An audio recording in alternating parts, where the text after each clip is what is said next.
Hello, I'm Deacon Phaedra Reed. Before Coretta Scott King, Betty Shabazz, and Merle Evers, there was Lucy Parsons.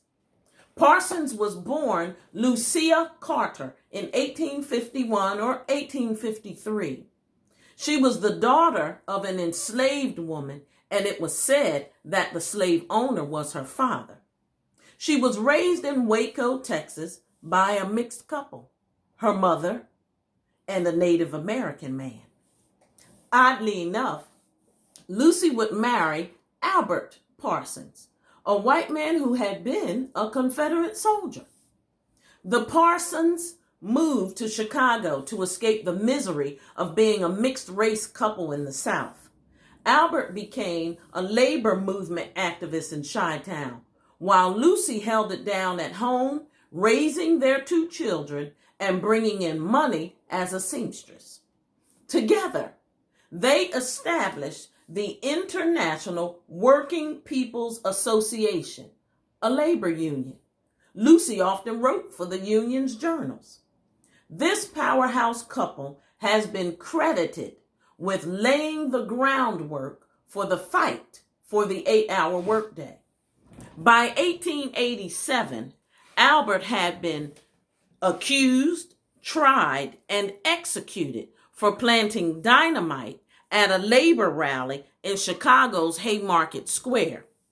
Albert and 7 others was accused of causing the death of 8 people, and one of those 8 was a police officer.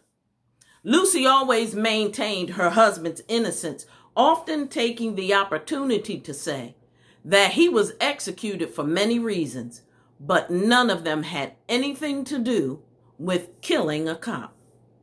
Taking up the cause of her husband, Lucy and others led marches to protest poor working conditions in sweatshops. Highly esteemed by her fellow civil activists, she spoke throughout the country and abroad, leading the push for unionizing working people.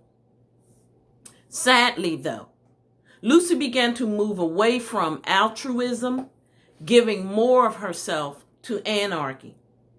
Anarchy is the ideology that despises government rule. It's the very mindset that fueled the attack on the Capitol building in Washington, D.C.